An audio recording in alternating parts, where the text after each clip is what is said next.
Nous vîmes paraître son carrosse vers les 11 heures. Il nous fit des compliments fort recherchés sur la liberté qu'il prenait de venir dîner avec nous. Il ne fut pas surpris de trouver monsieur de T, qui lui avait promis la veille de s'y rendre aussi, et qui avait feint quelques affaires pour se dispenser de venir dans la même voiture, quoiqu'il n'y eût pas un seul de nous qui ne portât la trahison dans le cœur. Nous nous mîmes à table avec un air de confiance et d'amitié. G.M. trouva aisément l'occasion de déclarer ses sentiments à Manon. Je ne dus pas lui paraître gênant, car je m'absentais exprès pendant quelques minutes. Je m'aperçus à mon retour qu'on ne l'avait pas désespéré par un excès de rigueur. Il était de la meilleure humeur du monde. J'affectais de le paraître aussi. Il riait intérieurement de ma simplicité et moi de la sienne. Pendant tout l'après-midi, nous fûmes l'un et l'autre une scène fort agréable. Je lui ménageais encore, avant son départ, un moment d'entretien particulier avec Manon, de sorte qu'il eut lieu de s'applaudir de ma complaisance autant que de la bonne chère. Aussitôt qu'il fut monté en carrosse avec monsieur de T, Manon accourut à moi, les bras ouverts, et m'embrassant en éclatant de rire. Elle me répéta ses discours et ses propositions sans y changer un mot. Il se réduisait à ceci: il l'adorait.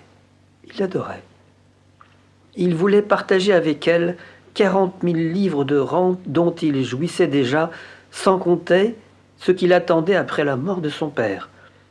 Il allait être maîtresse de son cœur et de sa fortune, et, pour gage de ses bienfaits, il était prêt à lui donner un carrosse, un hôtel meublé, une femme de chambre, 3 laquais et un cuisinier. Voilà un fils, dis-je à Manon, bien autrement généreux que son père. Parlons de bonne foi, ajoutai-je, cette offre ne vous tente-t-elle point? Moi, répondit-elle en ajustant sa pensée. Moi, répondit-elle en ajustant à sa pensée 2 vers de Racine. Moi, vous me soupçonnez de cette perfidie, moi, je pourrais souffrir un visage odieux qui rappelle toujours l'hôpital à mes yeux. Non, repris-je en continuant la parodie, j'aurais peine à penser que l'hôpital, madame, fût un trait dont l'amour l'eût gravé dans votre âme. Mais ce n'était un bien séduisant qu'un hôtel meublé avec un carrosse et 3 laquais. Et l'amour en a peu d'aussi fort. Elle me protesta que son cœur était à moi pour toujours et qu'il ne recevrait jamais d'autres traits que les miens.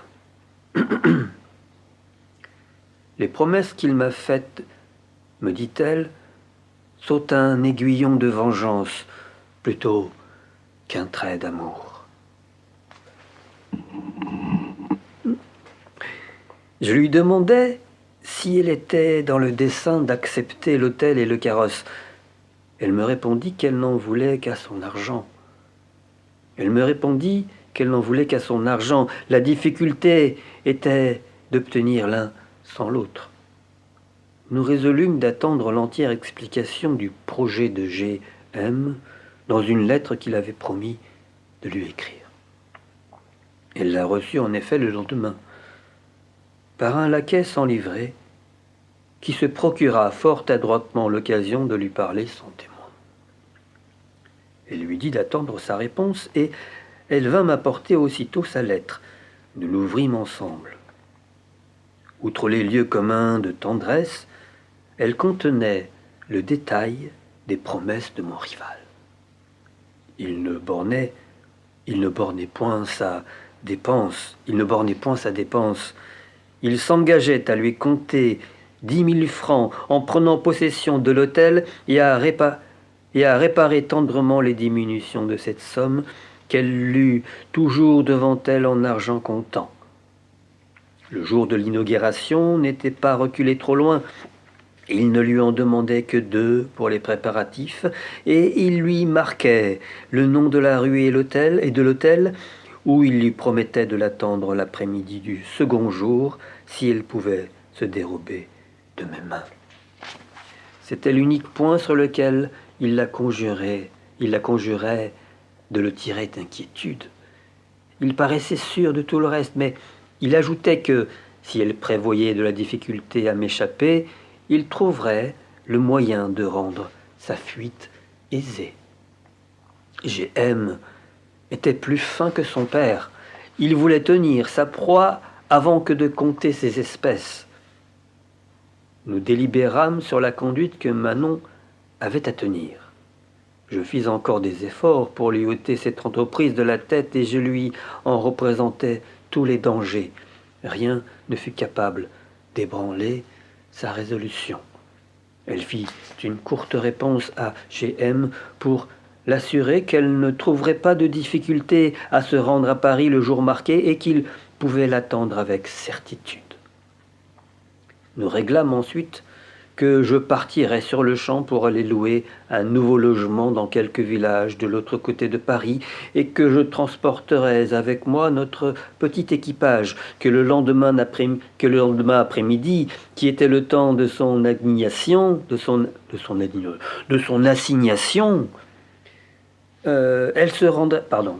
et que le lendemain après-midi, qui était le temps de son assignation, elle se rendrait de bonne heure à Paris, qu'après avoir reçu les présents de G.M., elle le prierait instamment de la conduire à la Comédie, qu'elle prendrait avec elle tout ce qu'elle pourrait porter de la somme et qu'elle chargerait du reste mon valet qu'elle voulait mener avec elle. C'était toujours le même qui l'avait délivré de l'hôpital et qui nous était infiniment attaché. Je devais me trouver avec un fiacre à l'entrée de la rue Saint-André-des-Arcs et l'y laisser vers les 7 heures pour m'avancer dans l'obscurité à la porte de la Comédie. Manon me promettait d'inventer des prétextes pour sortir un instant de sa loge et de l'employer à descendre pour me rejoindre. L'exécution du reste était facile. Nous aurions regagné mon fiacre en un moment et nous serions sortis de Paris par le faubourg Saint-Antoine qui était le chemin de notre nouvelle demeure. Ce dessein, tout extravagant qu'il était, nous parut assez bien arrangé. Mais il y avait dans le fond une folle imprudence à s'imaginer que, quand il eût réussi le plus heureusement du monde, nous eussions jamais pu nous mettre à couvert des suites. Cependant, nous nous exposâmes avec la plus téméraire confiance. Manon partit avec Marcel, c'est ainsi que se nommait notre valet. Je la vis partir avec douleur. Je lui dis en l'embrassant: Manon, ne me trompez point, me serez-vous fidèle? Elle se plaignit tendrement de ma défiance et elle me renouvela tous ses serments. Son compte était d'arriver à Paris sur les 3 heures. Je partis après elle. J'allais me morfondre le reste de l'après-midi dans le café de Ferré au pont Saint-Michel. J'y demeurai jusqu'à la nuit. J'en sortis alors pour prendre un fiacre que je postais, suivant notre projet, à l'entrée de la rue Saint-André-des-Arcs. Ensuite, je gagnai à pied la porte de la Comédie. Je fus surpris de n'y pas trouver Marcel, qui devait être à m'attendre. Je pris patience pendant 1 heure, confondu dans une foule de laquais et l'œil ouvert sur tous les passants. Enfin, 7 heures était sonnée. Sans que j'eusse rien aperçu qui eût rapport avec nos desseins, je pris un billet de parterre pour aller voir si je découvrirais Manon et G.M. dans les loges. Il n'y était ni l'un ni l'autre.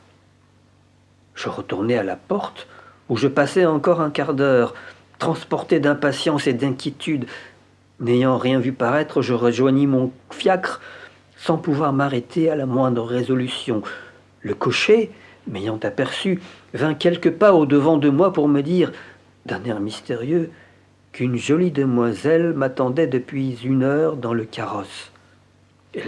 Elle m'avait demandé à des signes qu'il avait bien reconnus et qu'ayant appris que je devais revenir, elle l'avait dit qu'elle ne s'impatienterait point à m'attendre.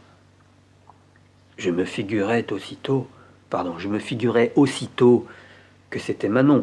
J'approchai, mais je vis un joli petit visage qui n'était pas le sien. C'était une étrangère qui me demanda d'abord si elle n'avait pas l'honneur de parler à monsieur le chevalier des Grieux. Je lui dis que c'était mon nom. « J'ai une lettre à vous rendre, reprit-elle, qui vous instruira du sujet qui m'amène et par quel rapport j'ai l'avantage de connaître votre nom. » Je la priai de me donner le temps de la lire dans un cabaret voisin. Elle voulut me suivre et elle me conseilla de demander une chambre à part. « De qui vient cette lettre ?» lui dis-je en montant. Elle me remit à la lecture. Je reconnus la main de Manon. Voici à peu près ce qu'elle me marquait. G.M. l'avait reçue avec une politesse et une magnificence au-delà de toutes les idées. Il l'avait comblée de présents. Il lui faisait envisager un sort de reine. Elle m'assurait néanmoins qu'elle ne m'oubliait pas dans cette nouvelle splendeur, mais que n'ayant pu faire consentir G.M. à la mener ce soir à la comédie, elle remettait à un autre jour le plaisir de me voir, et que, pour me consoler un peu de la peine qu'elle prévoyait que cette nouvelle pouvait me causer, elle avait trouvé le moyen de me procurer une des plus jolies filles de Paris, qui serait la porteuse de son billet signé « Votre fidèle amante, Manon Lescaut ». Il y avait quelque chose de si cruel et de si insultant pour moi dans cette lettre que, demeurant suspendu quelque temps entre la colère et la douleur, j'entrepris de faire un effort pour oublier éternellement mon ingrate. Et par jure maîtresse, je jetai les yeux sur la fille qui était devant moi. Elle était extrêmement jolie et j'aurais souhaité qu'elle l'eût été assez pour me rendre parjure et infidèle à mon tour, mais je n'y trouvais point ces yeux fins et languissants, ce port divin, ce teint de la composition de l'amour, enfin ce fond inépuisable de charme que la nature avait prodigué à la perfide Manon. Non, non, lui dis-je, en cessant de la regarder. L'ingrate qui vous envoie savait fort bien qu'elle vous faisait faire une démarche inutile. Retournez à elle et dites-lui de ma part qu'elle jouisse de son crime et qu'elle en jouisse s'il se peut sans remords. Je l'abandonne sans retour. Je renonce en même temps à toutes les femmes qui ne sauraient être aussi aimables qu'elle et qui sont sans doute aussi lâches et de si mauvaise foi. Je fus alors sur le point de descendre et de me retirer, sans prétendre davantage à Manon et la jalousie mortelle qui me déchirait le cœur, se déguisant en une morne et sombre tranquillité. Je me crus d'autant plus proche de ma guérison que je ne sentais nul de ces mouvements violents dont j'avais été agité dans les mêmes occasions. Hélas, j'étais la dupe de l'amour autant que je croyais l'être de G.M. et de Manon. Cette fille qui m'avait apporté la lettre, me voyant prête à descendre l'escalier, me demanda ce que je voulais donc qu'elle rapportât à monsieur de G.M. et à la dame qui était avec lui.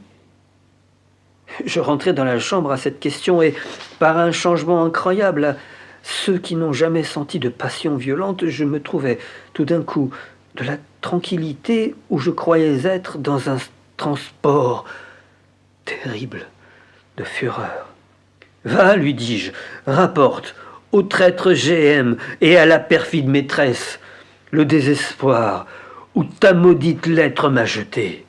Mais apprends-leur qu'ils n'en riront pas longtemps et que je les poignarderai tous deux de ma propre main. Et je me jetai sur une chaise. Mon chapeau tomba d'un côté et ma canne de l'autre. De ruisseaux de larmes amères commencèrent à couler de mes joues. De mes yeux, L'accès de rage que je venais de sentir se changea dans une profonde douleur. Je ne fis plus que pleurer en poussant des gémissements et des soupirs. « Ah, approche, mon enfant, approche !» m'écriai-je en parlant à la jeune fille. « Approche, puisque c'est toi qu'on envoie pour me consoler.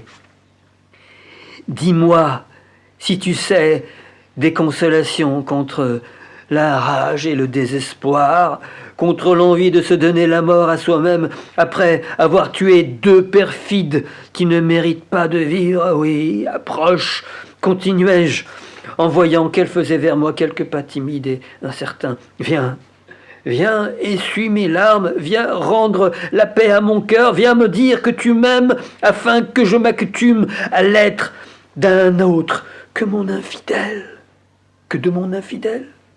Tu es jolie, je pourrais peut-être t'aimer à mon tour. Cette pauvre enfant qui n'avait pas 16 ou 17 ans et qui paraissait avoir plus de pudeur que ses pareils était extraordinairement surprise d'une si étrange scène. Elle s'approcha néanmoins pour me faire quelques caresses, mais je l'écartai aussitôt en la repoussant de mes mains. « Que veux-tu de moi ?» lui dis-je. « Ah, tu es une femme, tu es d'un sexe que je déteste et que je ne puis plus souffrir. » La douceur de son visage me menaça encore de quelque trahison. « Oh, va-t'en, laisse-moi seul ici. » Elle me fit une révérence sans oser rien dire. Elle se tourna pour sortir. Je lui cria de s'arrêter. « Mais apprends-moi du moins, repris-je, pourquoi, comment, à quel dessein tu as été envoyé ici? Comment as-tu découvert mon nom et le lieu où tu pouvais me trouver ?»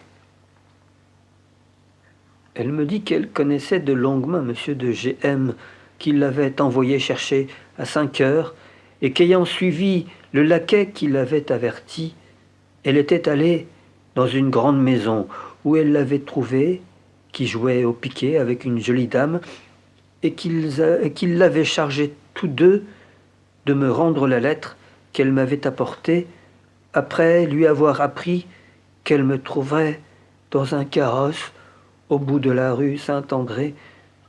Je lui demandai s'il ne lui avait rien dit de plus. Elle me répondit, en rougissant, qu'il lui avait fait espérer que je la prendrais pour me tenir compagnie. « On t'a trompé, lui dis-je. Ma pauvre fille, on t'a trompé. Tu es une femme, il te faut un homme, mais il t'en faut un qui soit riche et heureux, et ce n'est pas ici que tu peux le trouver. Retourne à monsieur de G.M. Il a tout ce qu'il faut pour être aimé des belles. Il a des hôtels meublés et des équipages à donner. Pour moi, qui n'ai que de l'amour et de la constance à offrir.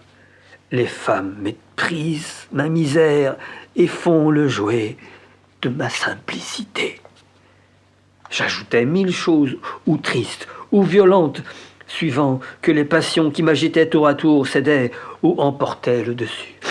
Cependant, à force de me tourmenter, mes transports diminuèrent assez pour faire place à quelques réflexions. Je comparais cette dernière infortune à celle que j'avais déjà essuyée dans le même genre, et je ne trouvais pas qu'il y eût plus à désespérer que dans les premières. Je connaissais Manon.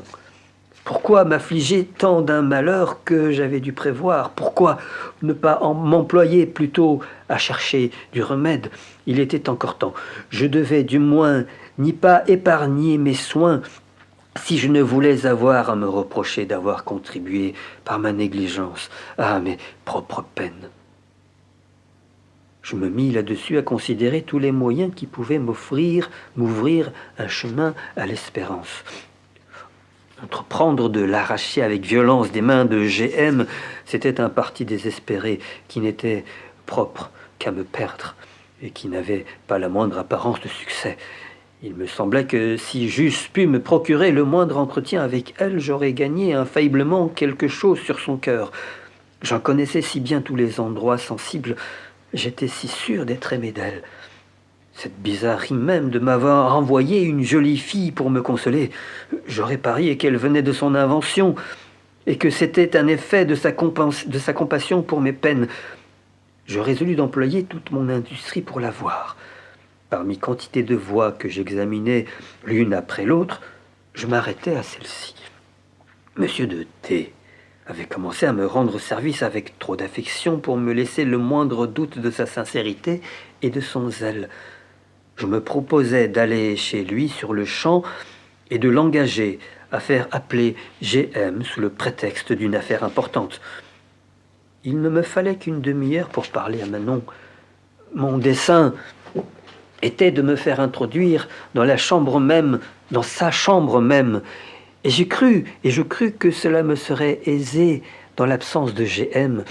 Et cette résolution m'ayant rendu plus tranquille, je payais libéralement la jeune fille qui était encore avec moi, et et pour lui ôter l'envie de retourner chez ceux qui me l'avaient envoyé, je pris son adresse en lui faisant espérer que j'irais passer la nuit avec elle. Je montai dans mon fiacre et je me fis conduire à grand train chez Monsieur de T. Je fus assez heureux pour l'y trouver. J'avais eu là-dessus de l'inquiétude en chemin. Un mot le mit au fait de mes peines et du service que je venais lui demander. Il fut si étonné d'apprendre que G.M. avait pu séduire Manon, qu'ignorant que j'avais eu part moi-même à mon malheur, il m'offrit généreusement de rassembler tous ses amis pour employer leurs bras et leurs épées à la délivrance de ma maîtresse. Je lui fis comprendre que cet éclat pouvait être pernicieux à Manon et à moi. Réservons notre sang, lui dis-je, pour l'extrémité. Je médite une voie plus douce et dont je n'espère pas moins de succès. Il s'engagea, sans exception, à faire tout ce que je demanderais de lui, et lui ayant répété qu'il ne s'agissait que de faire avertir G.M. qu'il avait à lui parler et de le tenir dehors 1 heure ou 2, il partit aussitôt avec moi pour me satisfaire. Nous cherchâmes de quel expédient il pourrait se servir pour l'arrêter si longtemps. Je lui conseillai de lui écrire d'abord un billet simple, daté d'un cabaret, par lequel il le prierait de s'y rendre aussitôt pour une affaire si importante qu'elle ne pouvait souffrir de délai. J'observais, ajoutai-je, le moment de sa sortie. Non, moi j'observerai, ajoutai-je, le moment de sa sortie, et je m'introduirai sans peine dans la maison, n'y étant connu que de Manon et de Marcel, qui est mon valet. Pour vous, qui serez pendant ce temps-là avec G.M., vous pourrez lui dire que cette affaire importante pour laquelle vous souhaitez lui parler est un besoin d'argent, et que vous venez de perdre le vôtre au jeu, et que vous avez joué beaucoup plus sur votre parole avec le même malheur. Il lui faudra du temps pour vous mener à son coffre-fort, et j'en aurai suffisamment pour exécuter mon dessein. Monsieur de T suivit cet arrangement de point en point. Je le laissai dans un cabaret où il écrivit promptement sa lettre. J'allais me placer à quelques pas de la maison de Manon. Je vis arriver le porteur du message, et G.M. sortir à pied un moment après, suivi d'un laquais. Lui ayant laissé le temps de s'éloigner de la rue, je m'avançais à la... Ces liaisons qui n'existent pas, c'est insupportable. Il faut que je fasse attention. Je m'avançais à la porte de mon infidèle, et malgré toute ma colère, je frappais avec le respect qu'on a pour un temple. Heureusement, ce fut Marcel qui vint m'ouvrir. Je lui fis signe de se taire. Quoique je n'eusse rien à craindre des autres domestiques, je lui demandai tout bas s'il pouvait me conduire dans la chambre où était Manon sans que je fusse aperçu. Il me dit que cela était aisé en montant doucement par le grand escalier. Allons donc promptement, lui dis-je, et tâche d'empêcher, pendant que j'y serai, qu'il n'y monte personne. Je pénétrai sans obstacle jusqu'à l'appartement. Manon était occupée à lire.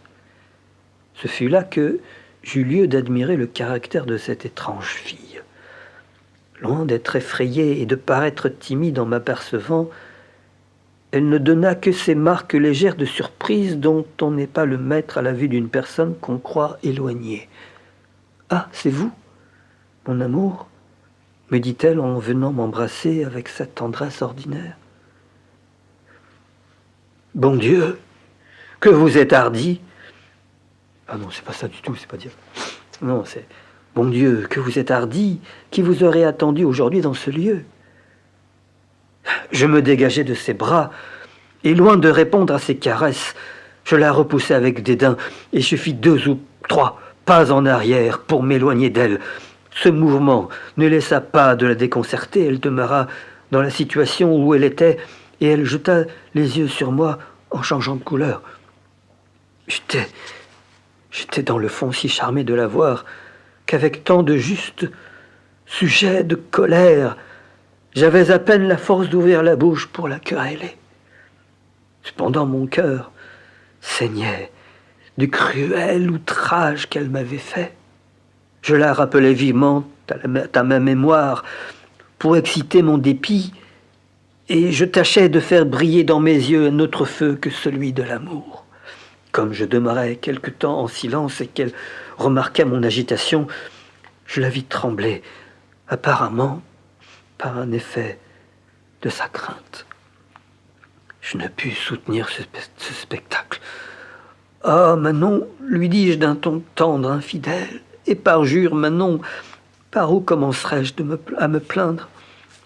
Je vous vois pâle et tremblante, et je suis encore si sensible à vos moindres peines que je crains de vous affliger trop par mes reproches, mais Manon, je vous le dis, j'ai le cœur percé de la douleur de votre trahison.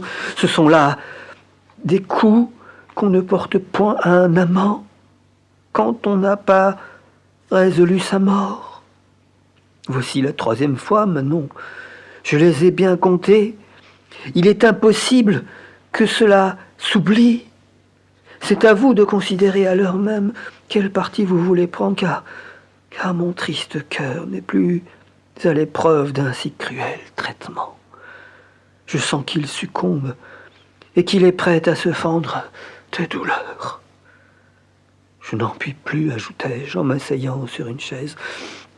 J'ai à peine la force de parler et de me soutenir. Elle ne me répondit point, mais lorsque je fus assis, elle se laissa tomber à genoux et elle appuya sa tête sur les miens en cachant son visage dans mes mains. Je sentis en un instant qu'elle les mouillait de ses larmes. Dieu, de quel mouvement n'étais-je point agité? Ah, Manon, Manon, repris-je avec un soupir, il est bien tard de me donner des larmes lorsque vous avez causé ma mort. Vous affectez une tristesse que vous ne sauriez sentir. Le plus grand de vos maux est sans doute ma présence qui a toujours été importune à vos plaisirs. Ouvrez les yeux, voyez qui je suis. On ne verse pas de pleurs si tendres pour un malheureux qu'on a trahi et qu'on abandonne cruellement. Elle baisait mes mains sans changer de posture. Inconstante, Manon, repris-je encore, fille ingrate et sans foi, où sont vos promesses et vos serments? Amante 1000 fois volage et cruelle, qu'as-tu fait de cet amour que tu me jurais encore aujourd'hui? Juste ciel, ajoutai-je, est-ce ainsi qu'une infidèle se rit de vous après vous avoir attesté si sainement? C'est donc le parjure qui est récompensé. Le désespoir et l'abandon sont pour la constante et la fidélité. Le désespoir et l'abandon sont pour la constance et la fidélité. Ces paroles furent accompagnées d'une réflexion si amère que j'en laissai échapper malgré moi quelques larmes. Manon s'en aperçut au changement de ma voix. Elle rompit enfin le silence. « Oh, il faut bien que je sois coupable, me dit-elle tristement, puisque j'ai pu vous causer tant de douleur et d'émotion. Mais que le ciel me punisse si j'ai cru l'être ou si j'ai eu la pensée de le devenir. » Ce discours me parut si dépourvu de sens et de bonne foi que je ne pus me défendre d'un vif mouvement de colère. « Horrible dissimulation !» m'écriai-je. C'est quoi? C'est mon alarme. « Horrible dissimulation !» m'écriai-je. « Je vois mieux que jamais que tu n'es qu'une coquine et une perfide. C'est à présent que je connais ton misérable caractère. » « Adieu, lâche créature, continuai-je en me levant. J'aime mieux mourir 1000 fois que d'avoir désormais le moindre commerce avec toi. Que le ciel me punisse, moi-même, si je t'honore jamais du moindre regard. Demeure avec ton nouvel amant, aime-le, déteste-moi, renonce à l'honneur, au bon sens. Je m'en ris, tout m'est égal. » Elle fut si épouvantée de ce transport que, demeurant à genoux près de la chaise d'où je m'étais levé, elle me regardait en tremblant et sans oser respirer. Je fis encore quelques pas vers la porte, en tournant la tête et tenant les yeux fixés sur elle. Mais il aurait fallu que j'eusse perdu tout sentiment d'humanité pour m'endurcir contre tant de charme. J'étais si éloigné d'avoir cette force barbare que, passant tout d'un coup à l'extrémité opposée, je retournai vers elle, ou plutôt, je me précipitai sans réflexion. Je la pris entre mes bras, je lui donnai 1000 tendres baisers. Je lui demandai pardon de mon emportement. Je confessai que j'étais un brutal et que je ne méritais pas le bonheur d'être aimé d'une fille comme elle. Je la fis asseoir, et m'étant mise à genoux à mon tour, je la conjurai de m'écouter en cet état. Là, tout ce qu'un amant soumis et passionné peut imaginer de plus respectueux et de plus tendre. Je le refermai en peu de mots dans mes excuses. Je lui demandai en grâce de prononcer qu'elle me pardonnait. Elle laissa tomber ses bras sur mon cou, en disant que c'était elle-même qui avait besoin de ma bonté pour me faire oublier les chagrins qu'elle me causait, et qu'elle commençait à craindre avec raison que je ne goûtasse point ce qu'elle avait à me dire pour se justifier. Moi, interrompis-je aussitôt, je ne vous demande point de justification. J'approuve tout ce que vous avez fait. Ce n'est point à moi d'exiger des raisons de votre conduite. Trop content, trop heureux, si ma chère Manon ne m'ôte point la tendresse de son cœur, mais continuai-je, en réfléchissant sur l'état de mon sort, toute puissante Manon, vous qui faites à votre gré mes joies et mes douleurs, après avoir satisfait par mes humiliations et par mes marques de mon repentir, ne me sera-t-il point permis de vous parler de ma tristesse et de mes peines?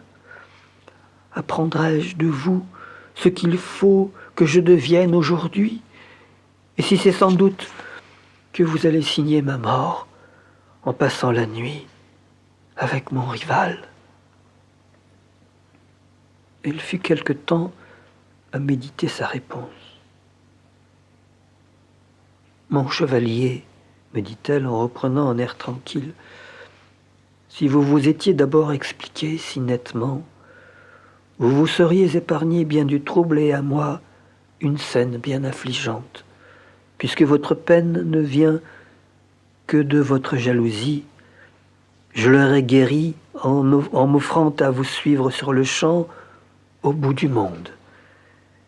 Mais je me suis figuré que c'était la lettre que je vous ai écrite sous les yeux de monsieur de G.M. et la fille que nous vous avons envoyée qui causait votre chagrin.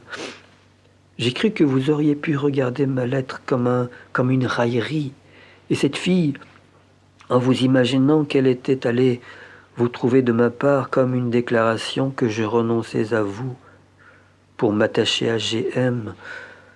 C'est cette pensée qui m'a jeté tout d'un coup dans la consternation, car, quelque innocente que je fusse, je trouvais, en y pensant, que les apparences ne m'étaient pas favorables. Cependant, continua-t-elle, je veux que vous soyez mon juge, après que je vous aurai expliqué la vérité du fait. Elle m'apprit alors tout ce qui lui était arrivé depuis qu'elle avait trouvé GM qui l'attendait dans le lieu où nous étions. Il l'avait reçue, effectivement, comme la première princesse du monde. Il lui avait montré tous les appartements, qui étaient d'un goût et d'une propreté admirables. Il lui avait compté 10 000 livres dans son cabinet, et il y avait ajouté quelques bijoux, parmi lesquels étaient le collier et les bracelets de perles qu'elle avait déjà eus de son père. Il l'avait menée de là dans un salon qu'elle n'avait pas encore vu, où elle avait trouvé une collation exquise.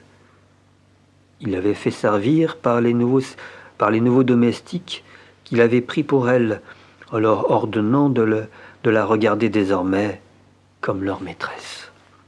Enfin, il lui avait fait voir le carrosse, les chevaux et tout le reste de ses présents.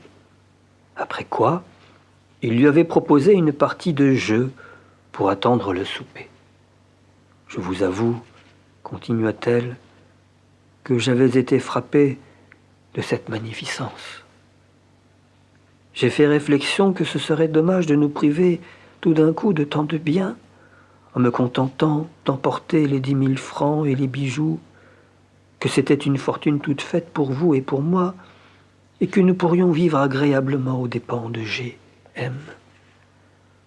Au lieu de lui proposer la comédie, je me suis mis dans la tête de le sonder sur votre sujet pour pressentir quelle facilité nous aurions à nous voir, en supposant l'exécution de mon système. Je l'ai trouvé d'un caractère fort traitable. Il m'a demandé ce que je pensais de vous et si je n'avais pas eu quelques regrets à vous quitter. Je lui ai dit que vous étiez si aimable et que vous en aviez toujours usé si honnêtement avec moi qu'il n'était pas naturel que je puisse vous haïr. Il a confessé que vous aviez du mérite et qu'il s'était senti porté à désirer votre amitié. Il a voulu savoir de quelle manière je croyais que vous prendriez mon départ, surtout lorsque vous viendrez à savoir que j'étais entre ses mains. Je lui ai répondu que la date de notre amour était déjà si ancienne qu'il avait eu le temps de se refroidir un peu, que vous n'étiez pas d'ailleurs fort à votre aise et que vous ne regarderiez peut-être pas ma perte comme un grand malheur parce qu'elle vous déchargerait d'un fardeau qui vous pesait sur les bras. J'ai ajouté qu'étant tout à fait convaincu que vous agireriez... Oh, vous agireriez, non, non, non. D'un fardeau qui vous pesait sur les bras. J'ai ajouté qu'étant tout à fait convaincu que vous agiriez pacifiquement, je n'avais pas fait difficulté de vous dire que je venais à Paris pour quelques affaires et que vous y avez consenti et qu'y étant venu vous-même, vous n'aviez pas paru extrêmement inquiet lorsque je vous avais quitté. Si je croyais, m'a-t-il dit, qu'il fût d'humeur à bien vivre avec moi, je serais le premier à lui offrir mes services et mes civilités.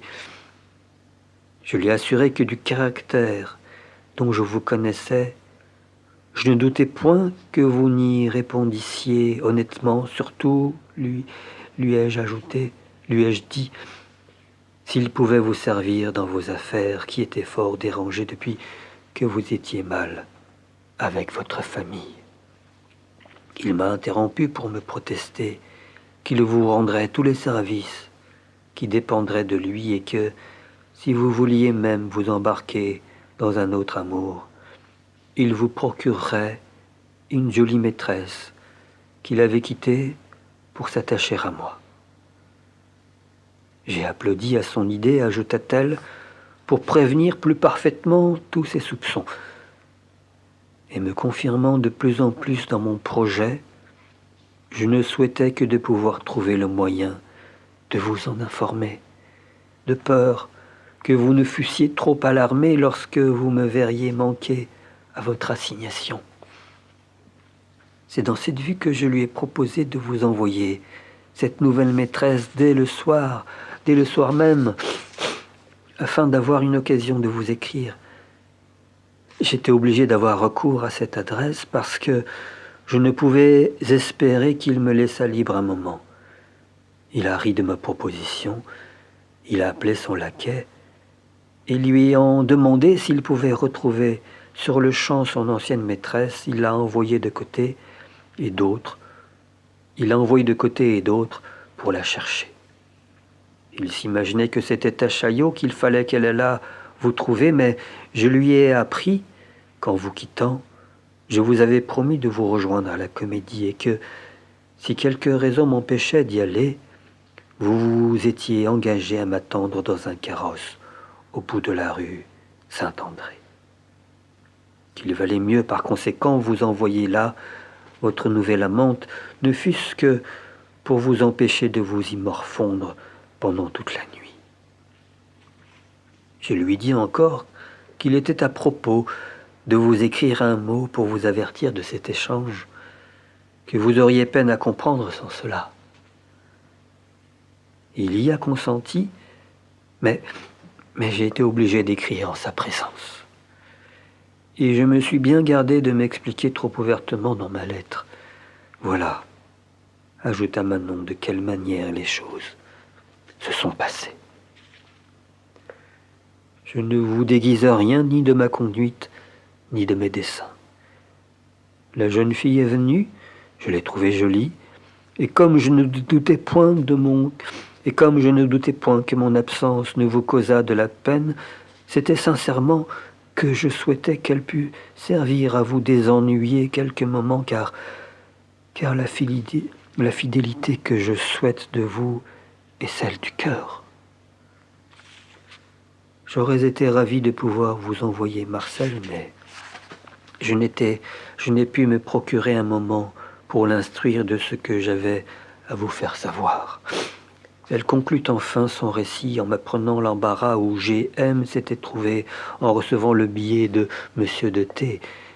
Il a balancé, me dit-elle, s'il devait me quitter, et il m'a assuré que son retour ne tarderait point. C'est ce qui fait que je ne vous vois point ici sans inquiétude et que j'ai marqué de la surprise à votre arrivée. J'écoutais ce discours avec beaucoup de patience.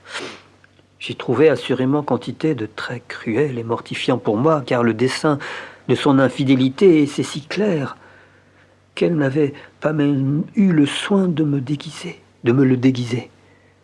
Elle ne pouvait espérer que G.M. le laissât toute la nuit comme une vestale. C'était donc avec lui qu'elle comptait la passer. Quel aveu pour un amant! Cependant, je considérais que j'étais cause en partie de sa faute par la connaissance que je lui avais donnée d'abord des sentiments que G.M. avait pour elle et par la complaisance que j'avais eue d'entrer aveuglément dans le plan téméraire de son aventure. D'ailleurs, par un tour naturel de génie qui m'était particulier, je fus touché de l'ingéniosité de son... Je fus touché de l'ingéniosité... Je fus touché de l'ingéniosité... Oh, nom de Dieu, mais c'est terrible. C'est terrible. D'ailleurs, par un tour naturel de génie qui m'est particulier, je fus touché de l'ingénuité de son récit et de cette manière bonne et ouverte avec laquelle elle me racontait jusqu'aux circonstances dont j'étais le plus offensé. Elle pêche sans malice, disais-je en moi-même. Elle est légère et imprudente, mais elle est droite et sincère. ajouter que l'amour suffisait seul pour me fermer les yeux sur toutes ses fautes. J'étais trop satisfait de l'espérance de l'enlever le soir même à mon rival. Je lui dis néanmoins, et la nuit, avec qui l'auriez-vous passée ? Cette question que je lui fis tristement l'embarrassa. Elle ne me répondit que par des mais et des si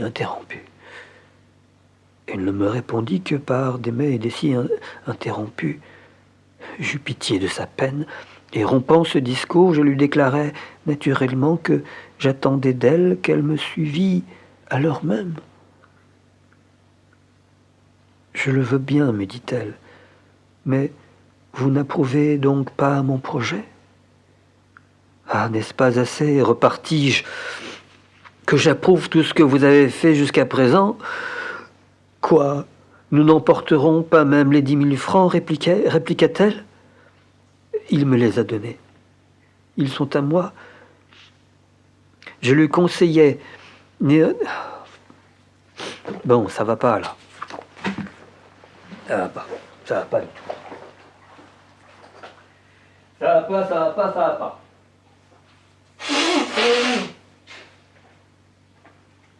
On va reprendre tranquillement. Qu'est-ce qui m'arrive? C'est la fatigue, c'est le manque de sommeil, je ne sais pas. Ah, peut-être en changeant de lunettes. Peut-être que ça va faire quelque chose. Ah, mais oui, c'est beaucoup mieux. Mais c'est beaucoup mieux. Où en étais-je? Avec qui vous passez? Ah, ce n'est pas assez, réplique. Oui, alors ça, je me suis embirlifié entre elle et lui qui parle. Donc, j'eus pitié de sa peine et rompant ce discours, je lui déclarai naturellement que j'attendais d'elle qu'elle me suivît à l'heure même. « Je le veux bien, me dit-elle, mais vous n'approuvez donc pas mon projet ? » Ah, n'est-ce pas assez, repartis-je, que j'approuve tout ce que vous avez fait jusqu'à présent ? Quoi, nous n'emporterons pas même les 10 000 francs ? Répliqua-t-elle. Il me les a donnés, ils sont à moi. Je lui conseillais d'abandonner tout et de ne penser qu'à nous éloigner promptement, car, quoiqu'il y eût à peine une demi-heure que j'étais avec elle, je craignais le retour de G.M. Cependant, elle me fit de si pressantes instances pour me faire consentir à ne pas sortir les mains vides que je crus lui devoir accorder quelque chose après avoir tant obtenu d'elle. Dans le temps que nous nous préparions au départ, j'entendis frapper à la porte de la rue. Je ne doutais nullement que ce fût G.M. et dans le trouble où cette pensée me jeta, je dis à Manon que c'était un homme mort s'il paraissait. Effectivement, je n'étais pas assez revenu de mes transports pour me modérer à sa vue. Marcel finit ma peine en m'apportant un billet qu'il avait reçu pour moi à la porte. Il était de Monsieur de T.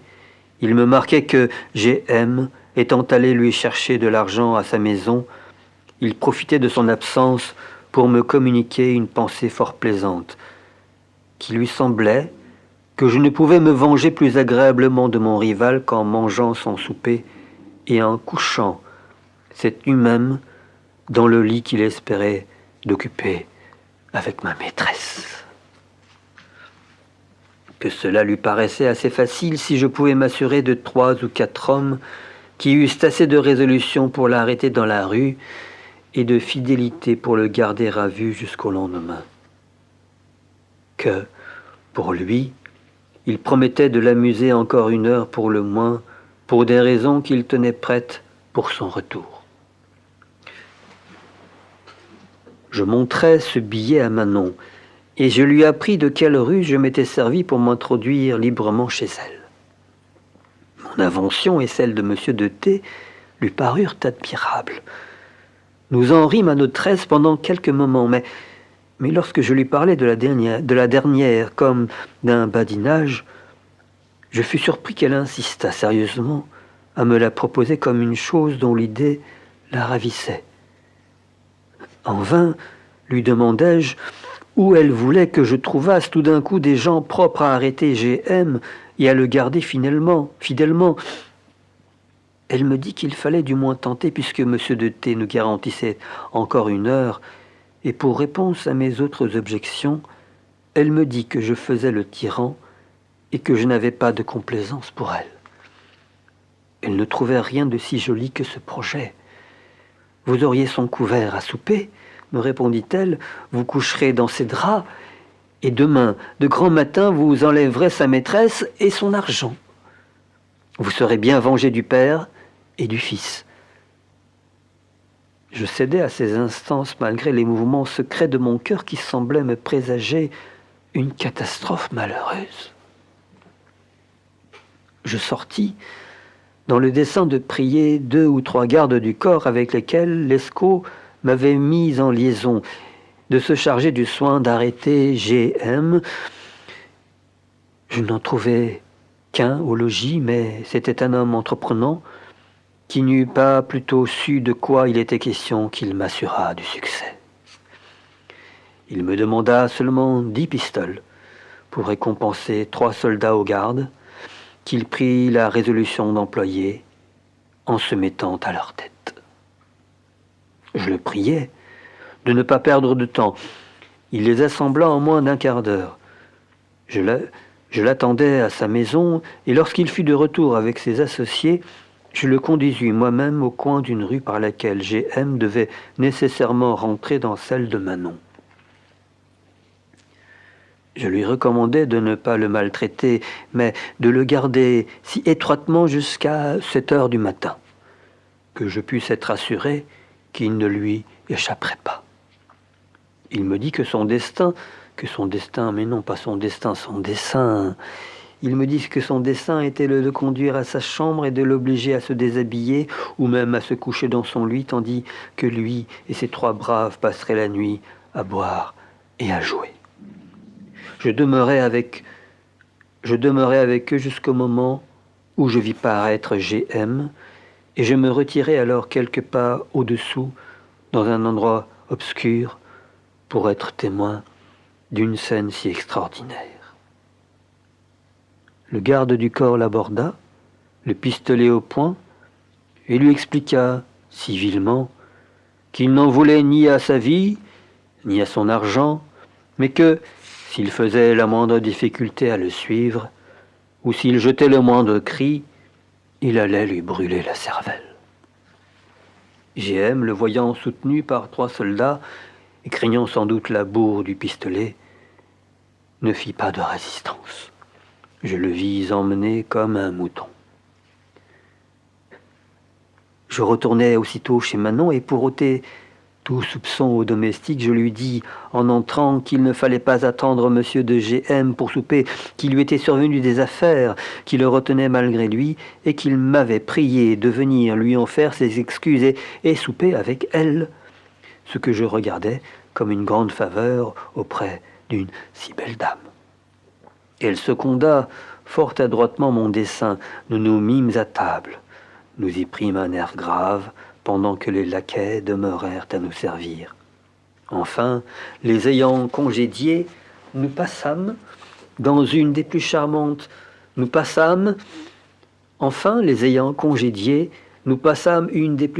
soirées de notre vie. J'ordonnai en secret à Marcel de chercher un fiacre et de l'avertir de se trouver le lendemain à la porte avant 6 heures du matin.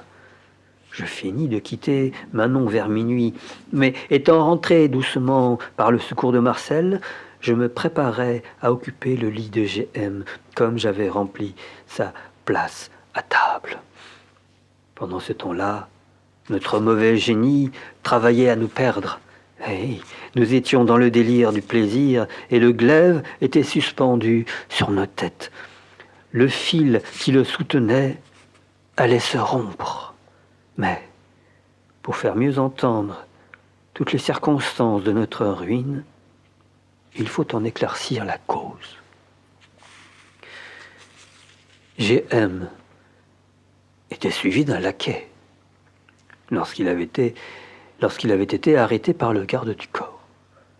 Ce garçon Effrayé de l'aventure de son maître, retourna en fuyant sur ses pas, et la première démarche qu'il fit pour le secourir fut d'aller avertir le vieux G.M. de ce qui venait d'arriver. Une si fâcheuse nouvelle ne pouvait manquer de l'alarmer beaucoup. Il n'avait que ce fils et sa vivacité était extrême pour son âge. Il voulut savoir d'abord du laquais tout ce que son fils avait fait l'après-midi, s'il s'était querellé avec quelqu'un, s'il avait pris part au démêlé d'un autre, s'il s'était trouvé dans quelque maison suspecte. Celui-ci, qui croyait son maître dans le dernier danger et qui s'imaginait ne devoir plus rien ménager pour lui procurer du secours, découvrit tout ce qu'il savait de son amour pour Manon et la dépense qu'il avait faite pour elle, la manière dont il avait passé l'après-midi dans sa maison jusqu'aux environs de 9 heures, sa sortie et le malheur de son retour. C'en fut assez pour faire soupçonner au vieillard que l'affaire de son fils était une querelle d'amour. Quoiqu'il fût au moins 10h30 du soir, il ne balança point à se rendre aussitôt chez monsieur le lieutenant de police. Il le pria de faire donner des ordres particuliers à toutes les escouades du guet, et lui en ayant demandé une pour se faire accompagner, il courut lui-même vers la rue où son fils avait été arrêté. Il visita tous les endroits de la ville où il espérait de le pouvoir trouver, n'ayant pu découvrir ses traces. Il se fit conduire enfin à la maison de sa maîtresse où il se figura qu'il pouvait être retourné. J'allais me mettre au lit lorsqu'il arriva. La porte de la chambre était fermée. Je n'entendis point frapper à celle de la rue, mais il entra suivi de 2 archers et, s'étant informé inutilement de ce qu'était devenu son fils, il lui prit envie de voir sa maîtresse pour tirer d'elle quelque lumière.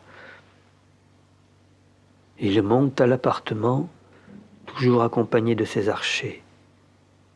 Nous étions prêts à nous mettre au lit. Il ouvre la porte et il nous glace le sang par sa vue. « Oh Dieu, c'est le vieux G.M. » dis-je à Manon. Je saute sur mon épée. Elle était malheureusement embarrassée dans mon ceinturon. Les archers, qui virent mon mouvement, s'approchèrent aussitôt pour me la saisir. Un homme en chemise et sans résistance. Ils m'ôtèrent tous les moyens de me défendre. G.M., quoique troublé par ce spectacle, ne tarda point à me reconnaître. Il remit encore plus aisément Manon. « Est-ce une illusion, nous dit-il gravement. Ne vois-je point le chevalier des Grieux et Manon Lescaut ?» J'étais si enragé de honte et de douleur que je ne lui fis pas de réponse. Il parut rouler, pendant quelque temps, diverses pensées dans sa tête, et comme si elles eussent allumé tout d'un coup sa colère, il s'écria, en s'adressant à moi, « Ah, malheureux, je suis sûr que tu as tué mon fils. » Cette injure me piqua vivement. « Vieux scélérat, lui répondis-je avec fierté, si j'avais eu à tuer quelqu'un de ta famille, c'est par toi que j'aurais commencé. » « Tenez-le bien, dit-il aux archers. Il faut qu'il me dise des nouvelles de mon fils. Je le ferai pendre demain s'il ne m'apprend tout à l'heure ce qu'il en a fait. »« Tu me feras pendre, repris-je. Infâme, ce sont tes pareils qu'il faut chercher au gibet. Apprends que je suis d'un sang plus noble et plus pur que le tien. Oui, ajoutai-je, je sais ce qui est arrivé à ton fils, et si tu mérites davantage, je le ferai étrangler avant qu'il soit demain, et je te promets le même sort après lui. » Je commis une imprudence en lui confessant que je savais où était son fils, mais l'excès de ma colère me fit faire cette indiscrétion. Il appela aussitôt 5 ou 6 autres archers qui l'attendaient à la porte, et il leur ordonna de s'assurer de tous les domestiques de la maison. Ah, monsieur le chevalier, reprit-il d'un ton railleur, vous savez où est mon fils, et vous le ferez étrangler, dites-vous. Comptez que nous n'y mettrons bon ordre. Je sentis aussitôt la faute que j'avais commise. Il s'approcha de Manon, qui était assise sur le lit, en pleurant. Il lui dit quelques galanteries ironiques sur l'empire qu'elle avait sur le père et sur le fils et sur le bon usage qu'elle en faisait. Ce vieux monstre d'incontinence voulut prendre quelque familiarité avec elle. « Garde-toi de la toucher !» m'écriai-je. « Il n'y aura rien de sacré qui pût te sauver de mes mains. Garde-toi de la toucher, m'écriai-je. Il n'y aura rien de sacré qui pût te sauver de mes mains. » Il sortit en laissant 3 archers dans la chambre auxquels il ordonna de nous faire prendre promptement nos habits.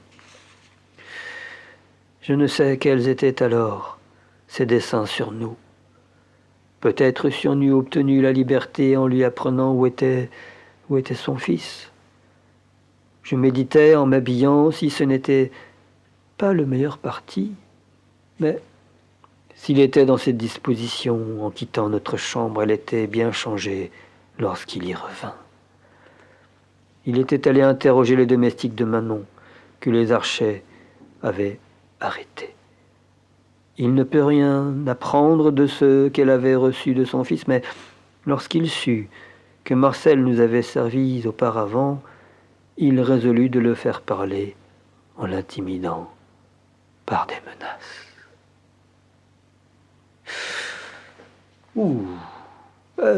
Ça a été difficile. Demain, je ferai mieux. Oyasumi nasai.